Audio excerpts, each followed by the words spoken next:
I really hate to have to give him credit for anything because I think that he's a huge phony, but just on the optics, he is correct that we shouldn't be censoring people's speech. Yes, there has been a rise of anti-Semitism. Absolutely. It's been on the rise for years, and it has gotten worse recently. However, you can't censor Americans' free speech. The right loves to be like, free speech, we love free speech, but the second you say something they don't like, they want to censor you. Ever since the Hamas terrorist attack on October 7th, they have been trying to shut down people's speech. On college campuses, they've been trying to shut down people's speech, disbanding student groups, rescinding people's job offers. All the GOP are cheering it. They're like, yeah, disband the student groups, shut down their speech, don't allow them to protest. Now, in case anybody is new here, the GOP does not give a shit about free speech. Not one single shit. Not even a quarter of a shit. Not a fourth of a shit. Not even a micro stool sample of a shit. They scream about free speech when they're like held accountable for something, and they're all mad that they can't freely say the N-word. But they don't actually care. And that always becomes evident whenever you are talking about anything they don't like. They ban books, pro-Palestinian groups, pro-Palestinian activists. They've been banning BDS all over the country for years. I remember a couple years ago, there was a teacher in Texas who got fired because she supported BDS. The laws against BDS in this country are totally unconstitutional. And I hope that now a lot more people are paying attention to what's happening in the Middle East. I hope that there's a lot more focus on dismantling those laws because people should be allowed to boycott. Then he says they were chanting death to white people. When did that happen? Did I miss that? Was I out of town? When did I miss the call to action to eliminate all Wonder Bread off American shelves? Because of course he's lying. Nobody's chanting death to white people. What probably happened, because the right wing does this all the time, is like one person said it. One random college student or something said it one time and they never let it go. Because the GOP loves to make generalizations and blow shit out of proportion. And what I mean by that is they make generalizations all the time, both blowing something out of proportion and minimizing something. So when it comes to police violence, like especially against black men, they're like, oh, what are you talking about? That doesn't happen. Lies, fake news, He said we care so much about the Second Amendment, but Philando Castile had a permit and we shot him anyway. And they'll take instances on the internet of like one bad thing that happened to a white person and they'll blow it the fuck out of proportion. Like, I'm not saying that you can't find viral clips of like shitty things happening to white people or somebody maybe chanting death to white people, but it's not systemic. You can't take like one random person that said something on the internet and then blanket sweep that across the entire country and act like it's like some institutional problem. It ain't. And honestly, I'm giving him too much credit by like even assuming that he's talking about a real incident. He's probably lying. And when speaking of them grabbing onto something and holding onto it forever, he did it with the parental rights groups too. One of the things that the right wing is so good at is taking something and just repeating it over and over and over and over again and never letting it go so it is burned into the public's consciousness. Think Obama's if you like your doctor, you can keep your doctor. They still talk about that. Think Hillary Clinton's deplorable comment. They never stop talking about that. The Republicans do like 500 vile, disgusting, outrageous, crazy things a week, and the Democrats might put out a statement about it, might put out a tweet. And then we just all move on because we're used to it. But a Democrat will say something decades ago, and they will grab it and never let it go. They will bring it up over and over and over and over again. That's exactly what he did with the parents group. The DOJ was not going after all these parents, calling them domestic terrorists. They were going after the parents that were threatening the lives of the teachers. Doesn't matter, because the talking point was set. So they repeat it over and over and over again until people believe it. And the COVID vaccine, oh my gosh. But again, what he did say that I think is true, and that if you really cared about free speech, you should agree with, is that the answer to this is not suppression. You can't suppress free speech. Not only is it unconstitutional, but it doesn't work. All the other GOP goons want to ban it. Puss in Boots DeSantis over there already disbanded student groups. And he claims he disbanded it because they were pro-Hamas, like outwardly pro-Hamas. That's probably a lie. Yes, there have been a very, very small group of people that have come out and actually straight up legit like, yeah, we're pro-Hamas. They're base freedom fighters, actually. Okay, but that's not the overwhelming majority of people. Most people that are protesting against the policies of Israel, against the right-wing government of Israel, against the apartheid state, against the occupation, against the genocide that's right now happening, against the ethnic cleansing, against the settlements, calling for a ceasefire and for the rights of Palestinian people. That is most. But honestly, even the small fraction of people that are actually coming out and like straight up being pro-Hamas, that is their right as Americans. Sorry, that's the First Amendment. Citizens have a right to freedom of speech. So as long as they're not inciting violence against someone, if they want to be pro-Hamas, they have a right as American citizens to do so. You can't shut down Americans' free speech rights, period. The GOP does not give a shit about anti-Semitism. Let's be clear. They are doing this as a sinister calculation because they want Jewish people to vote for them in 2024. The overwhelming amount of Jewish Americans in this country vote Democrat. And they think that this is a perfect opportunity to propagandize Jews, to scare them, to fearmonger, and to push them into voting for a Republican. Because oftentimes, fear works. And they know that, and so they are trying to exploit the rise in anti-Semitism as a way to get votes from Jewish people. I don't think it's going to work, though, because most Jewish people are against what the Israeli government is doing. Most Jewish people are standing with the Palestinian people. And most Jewish people want a ceasefire and do not, especially with the trauma that Jewish people have suffered in this world. They do not want their generational trauma weaponized. Every single Jewish person that I know or that I've talked to has said the same thing. Not in my name. I also like how he tries to conflate wokeism, whatever that is, with anti-Semitism. Wait, why is being woke, no matter how negatively you guys define it, why is that conflated with anti-Semitism? Persuaded by President Zelensky's urgent new plea, where do you stand on war funding? I'm absolutely unpersuaded. And I'm actually enjoying watching the Ukraine Hawks quietly, delicately tiptoe back from their position as this thing has unwound into a disaster. The first half of this race, I was the only person standing for it. Now they're actually quietly coming around to being more cautious as they should. Level with the American people here. Ukraine is not a paragon of democracy. This is a country that has banned 11 opposition parties. It has consolidated all media into one state TV media arm. That's not democratic. It has threatened not to hold elections this year unless the U.S. forks over more money. That is not democratic. It has celebrated a Nazi in its ranks, the comedian in cargo pants, a man called Zelensky, doing it in their own ranks. That is not democratic. More facts for you that you won't hear from the mainstream in either party or the mainstream media. The regions of Ukraine that are occupied by Russia right now, in the Donbass, Luhansk, Donetsk, these are Russian-speaking regions that have not even been part of Ukraine since 2014. That other people probably couldn't name those provinces for you. Those are the hard facts. And so to frame this as some kind of battle between good versus evil, don't buy it. And I'd like the likes of the sharpest of the war hawks on Ukraine, Nikki Haley, to have some accountability and answer. Do you want to use U.S. taxpayer money to fund the banning of Christians? That is actually what's happening. They're using the Ukrainian Orthodox Church. They have banned them. The Ukrainian parliament just did this last week, supported by our dollars. And I think you owe it to the American people, Nikki, to at least this one Mr. Ramaswamy, thank you. That's time. At least Mr. Ramaswamy, their thank banning you. of Christians. Mr. Ramaswamy, thank you. Mr. Ramaswamy, thank you. We asked I'm sorry, Nikki Haley's face cracks me up because she fucking hates him. Man, there are so many negative things to say about Nikki Haley, but like when I see the disdain and disgust on her face for Vivek, I'm like, girl, same. Vivek Ramaswamy is a terrible person. We know that, right? He's just a bad person. He called Zelensky a Nazi. What?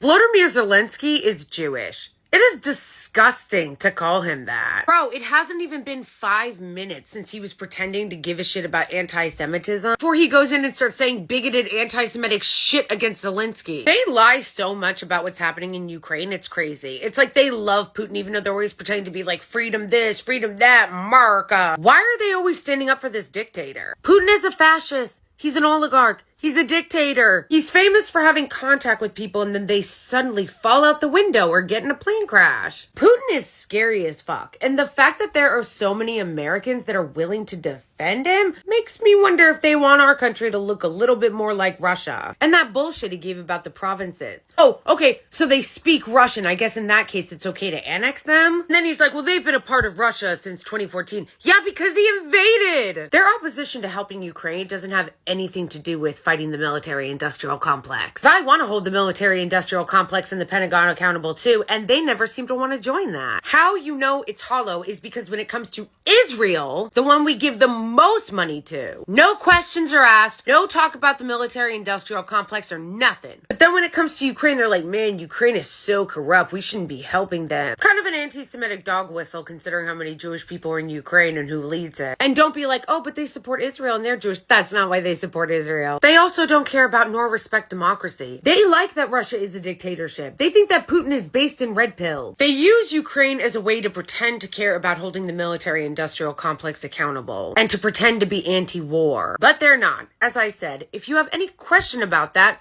look no further than Israel. Would you build it? When would they be in the water? How big would the fleet get? First answer is end the toxic divest to invest program. For people who don't know about that, we're decommissioning ships in the South China Sea. The foundation of war is economics. Rebuild our defense industrial base at home. But here's the dirty little secret. Our actual defense industrial base depends on China for the supply chain, for the F-35 jets, for the ships that we're building. Think about this. Why are we stockpiling that if it isn't to actually be strong against our enemy, China? We depend on them for that, just like we depend on them for pharmaceuticals, just like we depend on them for semiconductors. So here's why we can't get tough with China. It's because we depend on them for our modern way of life, and we have to declare economic independence from our enemy. That's the Declaration of Independence that Thomas Jefferson, at the age of 33, would have signed. And today, if he were alive, that's the Declaration of Independence that I will sign as the next president. I do have to recognize that Ron DeSantis is correct about acknowledging Nikki Haley's tough talk when she was ambassador to the UN, calling China a great friend, bringing the CCP to South Carolina. When he left out, though, Ron, and be honest about it, there was a lobbying-based exemption in that bill that allowed Chinese nationals to buy land within a 20-mile radius of a military base lobbied for by one of your donors. So I think we have to call a spade a spade. We need politicians who are independent of the forces that increase our dependence on China. My message to Xi Jinping is this. You are done buying land in this country. You will not donate to universities in this country. U.S. businesses won't expand into the Chinese market until you play by the same set of rules. You're kicked out of the WTO, and you actually have to have accountability for the COVID-19 pandemic financially. I'm telling the world, we have to hold them accountable. Do you have a number and a plan?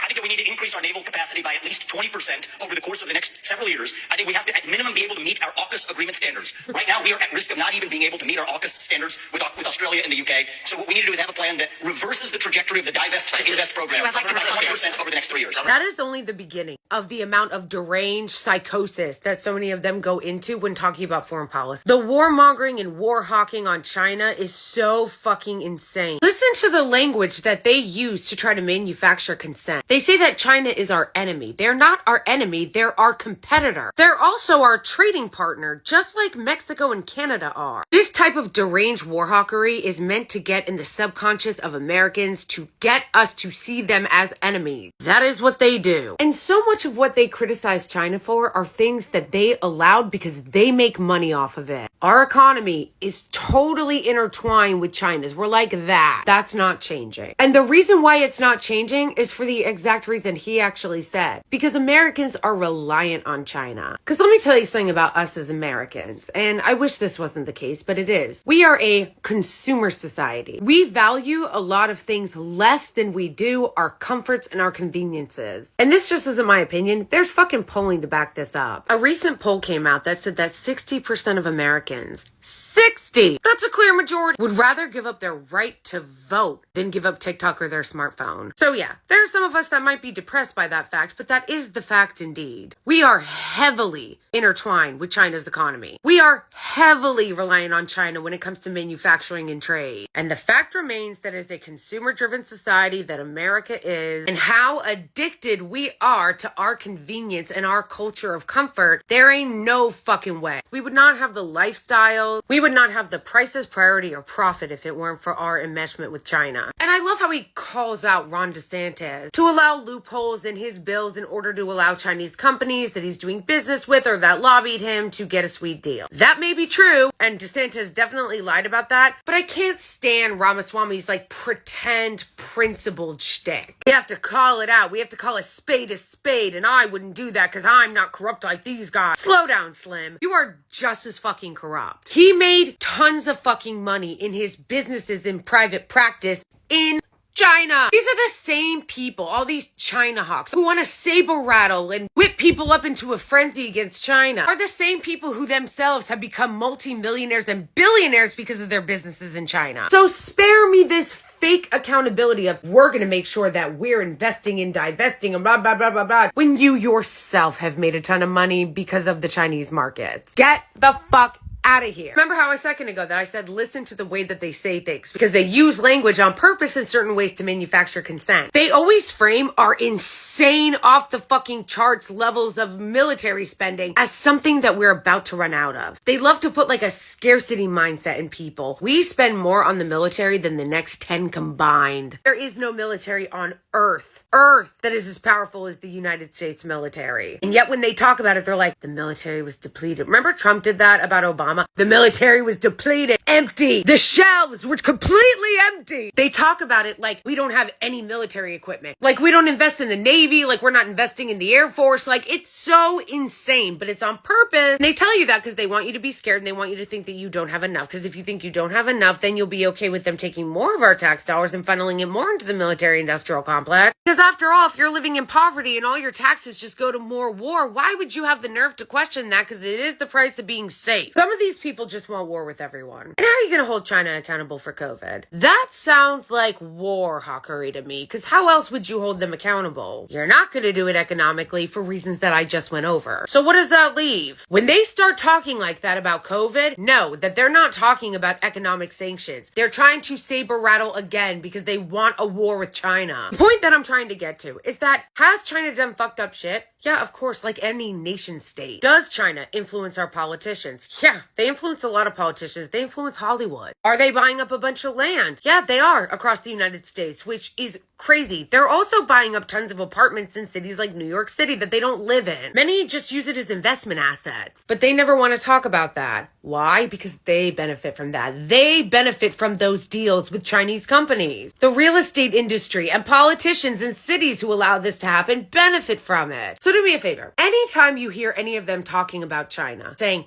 China's doing this, China's doing that, we need to crack down China, blah, blah, blah. Ask yourself this question and the answer will be the same every time. If a Chinese company is doing something in the United States, what American allowed it to happen? What American power center is it benefiting? Even putting China aside, yeah, for our safety, we should absolutely manufacture shit here. We should have learned during the COVID pandemic that we should manufacture medicine and PPE here. But they don't, because American corporations don't want to pay for it. And then, of course, you knew it was coming, TikTok. Why Nikki Haley didn't answer your question, which is about looking at families in the eye. In the last debate, she made fun of me for actually joining TikTok while her own daughter was actually using the app for a long time. So you might want to take care of your family first. Leave my daughter Appreciate out of that. this. Take care of your family first. Clean your own house. Are using it. And that's actually the point. You have her supporters propping her up. That's fine. Here's the truth. You're The just easy scum. answer is actually to say that we're just going to ban one app. We got to go further. We have to ban any U.S. company actually transferring U.S. data to the Chinese. Here's a story most people don't know. Airbnb hands over U.S. user data to the CCP. Now, that's a U.S.-owned company.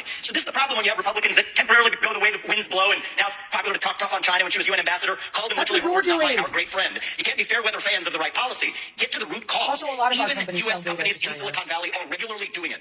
Cut the virtue signaling. The fact of the matter is Democrats are on TikTok today. The only person, one of the few people who is putting up content the way the actual algorithms work, speaking for pro-Israel views or others, is Ambassador Haley, more Republicans will join it. But stop U.S. companies from turning over data to Chinese companies. That's what Moderators they're like Christian don't get to respond to personal attacks, but you do.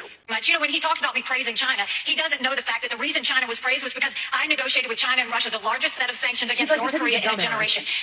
That is literally the reason North Korea stopped testing ballistic missiles. So I said China did good on their part. That was a negotiation. He doesn't between understand foreign policy. Your words, not Bro, I say it again. He's like obsessed with Nikki Haley. You gotta be such a mega douche in order to make Nikki Haley look slightly sympathetic. So he's on TikTok, but he wants to ban TikTok. He doesn't get in it as much as some of the other candidates do, and we'll go over that when we do their videos. But a lot of the reasons why they want to ban TikTok has nothing to do with national security. It doesn't have anything to do with our user data or protecting our user data because, as he said, Airbnb and a lot of other companies sell our data to the highest bidder. Doesn't matter if it's an American company or a Chinese company. They just sell it, which is crazy that we don't get money for. If they're going to be selling our data, we should not only be notified of that and consent to it, we should get a commission. Remember a couple years back when Andrew Yang ran for president, he had a proposal that was like similar to that. That should happen. They don't care about protecting Americans. This is just about propaganda and not wanting Americans to be able to spread and share information on TikTok the way we do. Are there problems with TikTok? Yeah, of course. But the problems with TikTok are the problems with all the apps, are problems with a lot of companies. So the singling out of TikTok is very telling because it's not that they actually care that misinformation is spreading. Now that's horseshit. Misinformation spreads on every social media platform. Yeah, of course there's misinformation and propaganda on TikTok. It's all over Twitter too. Listen, Twitter is a dumpster fire of misinformation and it's partly owned by the Saudis. It's all over Facebook. Did you guys know that the coup that happened in Myanmar was partly fueled by discourse and misinformation on Facebook? But you guys don't have a problem with that. And as much as it pains me to have to defend Nikki Haley, because she really is awful and is like a horrible war hawk, but the one thing that she's right about, at least in this instant, because generally her foreign policy is terrible, is that foreign policy is complex, okay? This 5th grade foreign policy of like, oh yeah, well you told China that they were your great friend. And like, I thought Saudi Arabia was your best friend, but like I noticed that you've been spending way more time with China. You haven't even texted me. You don't even watch my snaps. They act like fucking teenagers. Who gives a shit that she wrote a letter to China thanking them? Yeah, it's called diplomacy. You do have to work with strategic partners in order to make deals around the world. So working with China in order to curb nuclear missile testing in North Korea, yeah, that's called fucking diplomacy. And frankly, we need a lot more of it. We need to have a lot more like, hey, these are our adversaries or enemies or whatever, or friends or allies. And this is how we're going to work together to get shit done, keep ourselves safe. You want to keep yourself safe, and we can advance in ways that's mutually beneficial. It's actually scary the way that these children talk about foreign policy. They talk about everything in terms of black, white, right, wrong, good, evil, strength, weakness. The fact that these ghouls and goblins want to have their hands on the nuclear football, and yet they treat foreign policy like it's Mario Brothers 3, should make everybody afraid. You should not want these people anywhere near those decisions. Their view of foreign affairs is like childlike simplicity mixed with myopic, depraved bloodlust, and it's terrifying. And improve people's financial condition in the short term. Right, and as a CEO, the economic question is core to my vision policy prescription for this country. Increase the supply of everything. It's the law of supplies and demand. Increase the supply of energy. That brings down the cost of energy, grows the economy. Drill, frack, burn coal, embrace nuclear. Increase the supply of labor in this country. Stop using our taxpayer money to pay people more to stay at home instead of to go to work. Increase That's the supply not happening. People don't talk about this one in the Republican Party. The land use restrictions are constricting the supply of housing. That's making housing more expensive for ordinary Americans across this country. So that's the true answer. And I think it takes a CEO in the White House who actually understands this to get this done. Because Americans at home, they know the Bidenomics is a lie. Prices are going up. Interest rates and mortgages to buy your home are going up. But wages have remained flat. That's the hard diagnosis for our economy. And this is about more than just our economy. I say this as a member of my generation. I'm 38 years old. I'm the youngest person ever to run for U.S. president as a Republican. Yeah, we know. The reason my generation has lost our sense of national pride, in part, is because people in my generation feel like the American dream isn't available to them. And part of the reason why is we burdened them with four-year college degrees that did not serve their head start on the American dream. People will be more proud of a country if we're all making more money in that country. This is how we revive national pride and our identity, and it will take a CEO in the White House with zero-based budgeting, by the way, to take us down. The Republicans have no plan, and they have had no plan for decades. Whenever discussions of any type of problem that we have in this country comes up, their answer has always been and continues to be the fucking same. They haven't changed at all since Reagan. They're still going off the same playbook. Tax cuts for the rich, deregulation of Wall Street and of oil companies so that they can drill more. Sorry, we've been trying that for decades and it hasn't worked. So why don't you explain to me how doing the same bullshit of tax cuts for the rich and deregulation so oil companies can drill more, make more money for themselves, how that's going to help the average American. And because he's an elite scumbag, he of course doesn't mention price gouging, one of the huge reasons why we have such unaffordable shit in this country. Corporations are totally free to do whatever they want. There's no price controls. They're allowed to gouge people as much as they want. Answer to that? No, of course not. Then he brings up housing and says that it's just because we don't have enough housing. But a lot of it has to do with private equity goons. People like him and his friends. They go and they buy up whole ass neighborhoods so that you are priced out, so that they can be your landlord and you're just renting, and you never have enough money to compete with them because they're offering cash. I'm so fucking tired too of people being like, we need a CEO in the White House. We need a CEO. If you know anything about business, it is the exact opposite to be a CEO than it is to be a commander-in-chief. When you're president, it is your job to deal with tons of people across tons of different branches of government. That is totally the opposite of CEO. A completely hierarchical structure where the CEO is making decisions based on what is best for the bottom line and profit. So no, just having a CEO in the job is not going to get it done. Their incentives and experience are totally different and oppositional oftentimes to what it means to be in government. But he says it 3 times.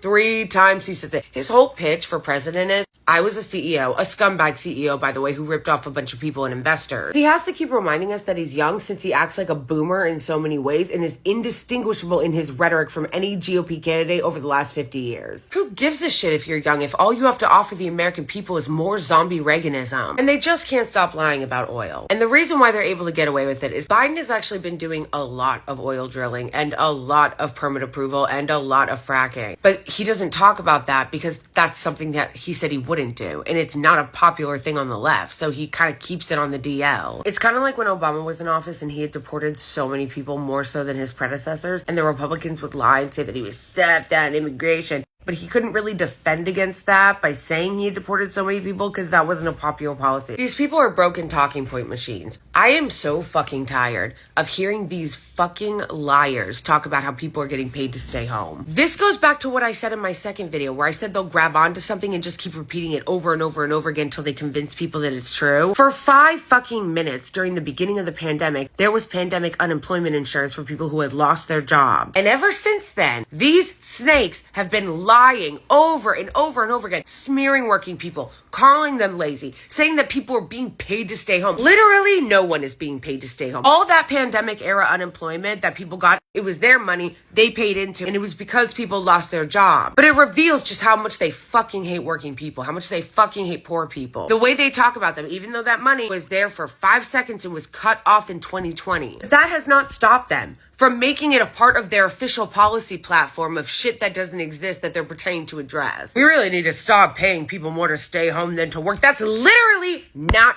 happening. They just say that as a smear to poor and working class people. What it should reveal to anybody watching it is that they have no policy agenda to help the American people. Their agenda always has and always will be, how do you fix the economy?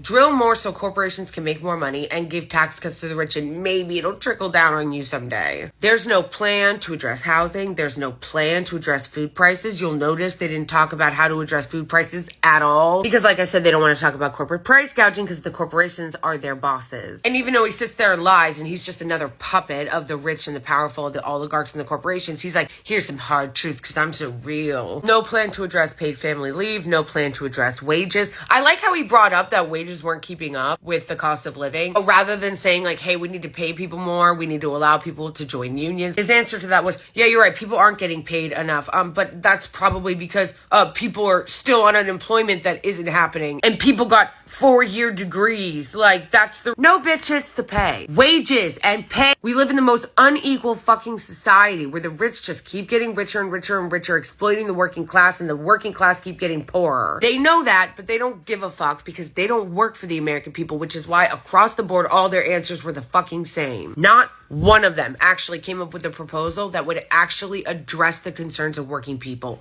Not one. And speaking of how they only work on behalf of the rich and their donors and have no plan to help the average American, let's watch him lie about Social Security. Really important right now, we're working within the last window I believe we will have to actually fix this problem while still leaving Social Security and Medicare benefits for current seniors intact. Lies. The other candidates assume, like Nikki, that it can't be done. And on her math, she's right about it. But her math assumes $7 trillion of our $33 trillion national debt going to fight wars like in places like Iraq and Afghanistan. The answer is our national debt would be taxes. $26 trillion right now. The answer is lifting the cap on the taxes of Social Security.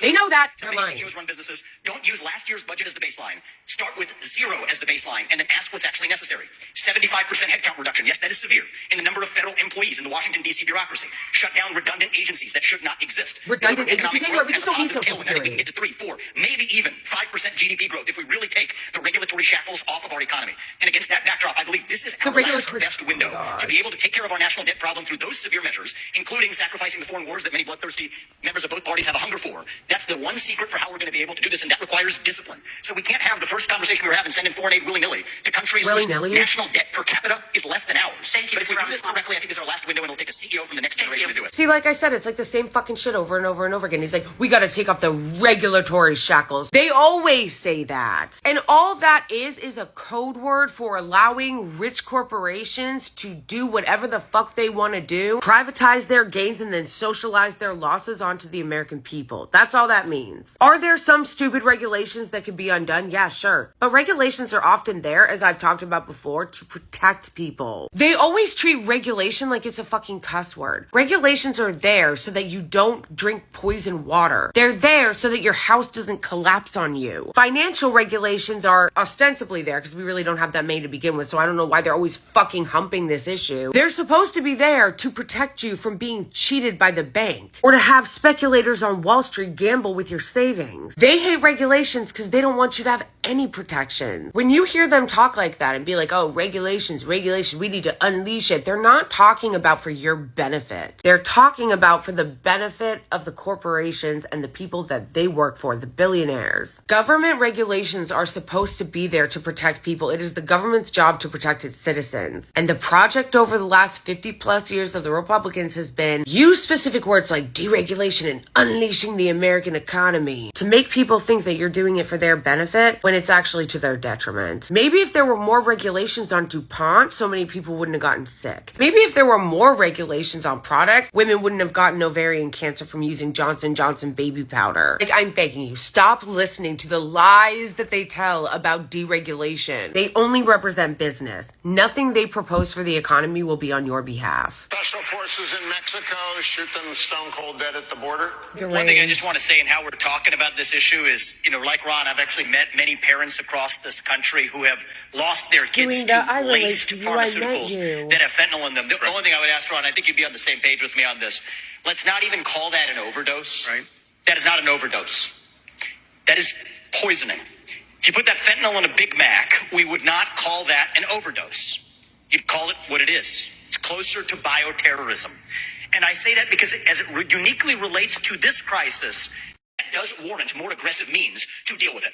So there's a new presidential election in Mexico in 2024. People may not be aware of that. It's going to be someone other than Obrador, who has been a disaster in Mexico. I think he's even mentioned me obliquely in speeches to say that somebody who would do this shouldn't get anywhere near the White House. Well, AMLO, get out of the way. There's going to be someone else in charge. I hope to build a good relationship with that next president of Mexico.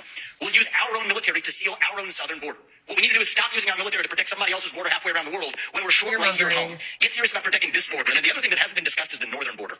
I'm the only candidate on the stage, as far as I'm aware, who has actually visited the northern border. We're adding Canada there was enough now? fentanyl that was captured just on the northern border last year to kill 3 million Americans. So we got to just skate to where the puck is going, not just where the puck is. Don't just build the wall, build both walls. Can't just complete the wall, use the military to seal the Swiss cheese for the tunnels that they're actually building underneath that wall. Thank you, Mr. Ramaswamy. I feel like we've been so desensitized that now we don't even react when we see something that insane. War with Mexico? War with China? He really says the quiet part out loud when he says that we should reclassify the way we speak about opioid deaths in order to justify a much more aggressive and broader response, like war. But he won't come out and say that because he's pretending to be anti-war. I am in recovery, and I've been in recovery for 9.5 years. They don't give a fuck about addicts. I have been in and out of the system. I've lived in a 3-quarter house. I've been an outpatient. I've been in the rooms. They don't care. They don't want to address the addiction crisis in this country because it would require things that they do not want to do, such as funding mental health care, funding addiction treatment centers, and as it relates to China and Mexico, decriminalizing drugs. Yeah, that's right.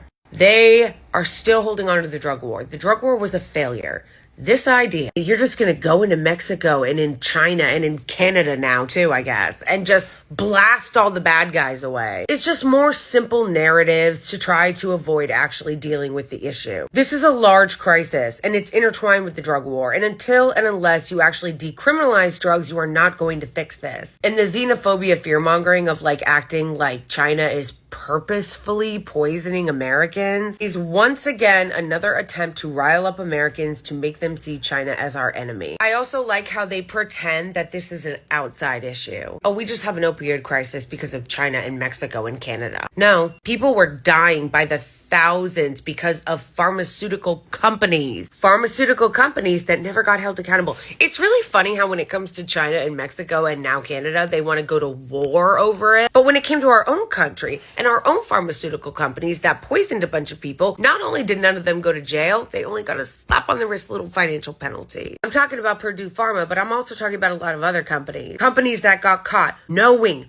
that they were poisoning Americans and they did not go to jail. So why don't you explain to me how you're going to be tough on cracking down and helping addiction and fixing the opioid crisis when you guys don't even want to hold the original drug dealers accountable? The drug dealers in white coats who operate in our own country, who run our businesses here. No, you don't want to do that. You just want to fearmonger and do xenophobic bullshit and try to bring the band back together on the failed drug war. All of their solutions are deranged and depraved. Addiction is a disease and it needs to be treated. Bitches love to talk about supply and demand, but the reason why we have such an issue with this is because there is a huge demand. The answer to that is not making ridiculous fantasy promises about how you're going to create a moat around the country. And they all start their answers on the opioid crisis with doing the fucking annoying politician thing where they started out with, I met a mom, I met a dad. You don't give a shit. I will also never stop pointing out the fact that when it comes to drugs, all of a sudden, they're big government all the way. They want to invade China. They want to invade Mexico and Canada. They want to build moats and walls and castles and dungeons in order to protect us from drugs because they were so moved by the family that came to talk to them about their kid ODing. But then when it comes to guns, all of a sudden all your empathy and big government ambitions to crack down and take charge are gone. They just can't do anything about your children being massacred in the classroom. It's just fascinating to me that when it comes to the opioid issue or any way that they can try to control Americans or saber rattle about any country that they want to go to war with, all of a sudden it's the federal government's job to crack down on. But when it comes to guns and them killing your children, we don't want to get government involved. So then they get to abortion. It drives me fucking insane the way they talk about abortion because they just blatantly lie about it all the time and they rarely get corrected. I just wanted to say, Nikki Haley didn't vote being honest. And I just want to give credit to Tim Scott. He's honest about where he stood. And I think you should be honest about making a political calculus. But to say, if a bill is served up, would you sign it? Here's my view on this. Speaking as a man, they say men have trouble speaking on this issue. I don't think we need to be that way. It was my home state of Ohio. I'm upset about this yesterday. That passed a constitutional amendment that now effectively codifies a right to abortion all the way up to the time of birth without parental consent. Why that Republican culture of losing? The Republicans did not have an alternative amendment or vision on the table. I know Ohio. I was born, raised, and I live there. It's representative of the country. If in the state of Ohio we talked about access to contraception, adoption, and also here's the missing ingredient in this movement, sexual responsibility for men. We live in an era of reliable genetic paternity tests that are 100% reliable. So we can say men deserve more responsibility. So we can tell women we're all in this together. It's not men's rights versus women's rights. It's about human rights. And I come back to that case that Clarence Thomas spoke of. A pregnant woman walking down the street. She's assaulted. The unborn child dies in that assault. You find me one person in this country who says that that criminal does not deserve liability for that death. You won't find one. That says we share the same instincts on this issue. We require, I believe, a different generation of leadership to actually lead us forward and unite the country on this. Thank you. Honesty. They constantly say abortion up to the point of birth, abortion after birth. First of all, that's called infanticide. That's illegal. That's not a thing. It's never been a thing. There is no such thing as abortion all the way up until birth. And it makes me insane that they continually say that shit. And barely anyone in the mainstream media or corporate media is like, hey, actually, that's not true. Like, where are the fact checkers? I never want to hear Vivek Ramaswamy say sexual again. Please don't do that to me again. And then he invokes the straw man of if a woman were walking down the street and she got murdered, we would treat that as a double homicide, but they don't treat abortion that way. Yeah, because they're totally fucking different things. Like, this is ridiculous. He thought he was nailing. He's like, the great Clarence Thomas came up with this example. I'm very intelligent. It's a dumb fucking example. No person who can get pregnant has an abortion in the 9th month because they decided they didn't want it. The vast majority of abortions happen in the first trimester. Abortions that happen in later trimester always happen because of the life of the person who can get pregnant, or there was some abnormality that was detrimental to the life of the baby and the baby was not going to survive anyway. I have seen horror stories, people sharing about how they had to give birth to a stillborn. Why are you making people go through that trauma, you fucking monster? I say this again. Literally no one ever has an abortion in the later stages or the 9th month unless they find out that the baby isn't going to survive, or they find out that the pregnancy is so compromised that the mother or person who can get pregnant is not going to survive it. That's what Roe v. Wade was. These guys are the dog that caught the car. They fear-mongered about Roe v. Wade for years and years and years and worked so hard to get rid of it, and then when they did, it's kind of backfired. It's like they loved using it as an election issue, but they didn't really want it to pass because now that it has, you see referenda all over the country like what just happened in Ohio. People do not want you controlling what happens in their fucking doctor's office. They don't want you between their legs. More big government, but they love big government. They love for government to literally be in your uterus. I also like how he's like, I was so upset about what happened in Ohio. It's very representative of the country. Okay, well, in that case, the country is telling you that they don't support your position. Yeah, bitch, Ohio voters told you that they don't want you controlling what they do. Anytime something is put on the ballot, the Republicans lose. That's why they hate ballot initiatives. When the people get a chance to speak, they speak out and against that bullshit. All right, so now we're in his closing statement. We've talked a lot about foreign wars tonight, but we're in the middle of a war right here at home. It's a war not between black and white or Democrat and Republican. It's between those of us who believe in our founding ideals and love this country, you and were a fringe almost minority there. who hates the United States of America. And I think it's going to take a commander-in-chief to lead us to victory in that war, who first of all knows that we're You in a think war. hating the Second United of all, States can't be is the biggest captured by the problem in special war interests that along we the way. have? But third is from the next generation, somebody with fresh legs to lead us to victory. I'm a millennial. I'll shut Elect down me. the deep state. He's like the I'll Republican declare economic Pete independence Buttigieg. from China. I'll keep us out of World War III, and then revive national Really? pride With those in this foreign country. policy ideas? I also want to close with one message to the Democrat Party. End this farce that Joe Biden is going to be your nominee. We know he's not even the president of the United States. He's a puppet for the managerial class. So have the guts to step up and be honest about who you're actually going to put up, so we can have an honest debate. Biden should step aside, end his candidacy now, so we can see whether it's Newsom or Michelle Obama or whoever else. All right, just Mr. tell us the Ramaswamy, truth, so we can have an honest time is debate. up. I hate that these goons do the whole Democrat Party thing. Like, you guys are just children. And when he's like, Biden shouldn't be your nominee or whatever, he's not really a nominee. At first I was, all right, yeah, he should step down and somebody else should take his place. And then he's like, he's not even the president. Of course you had to go immediately into conspiracy theories. Yeah, Biden is really old. It doesn't mean there's some secret cabal. And how he's like, oh, I'll keep you out of World War III with that fucking foreign policy? Are you kidding me? He's the Republican Pete Buttigieg. All he does is go, I'm a millennial, elect me. I'm not a boomer, elect me. That's not enough. Despite the fact that a lot of you are just so focused on aesthetics and don't actually care about policy, we do. Your age is not an ace card. Vivek Ramaswamy is just angling for more money. He just wants to have more power and more money. That's really his shtick. He knows he's not going to be president. He's not even trying to run against Trump. He's just so fucking grating. He's so like fake, but also pompous, but pretends to be earnest. Okay, so that wraps up the Vivek Ramaswamy portion of this. Thanks for going through it all with me. It was painful. Let me know what you guys think, and I'll see you in the next one.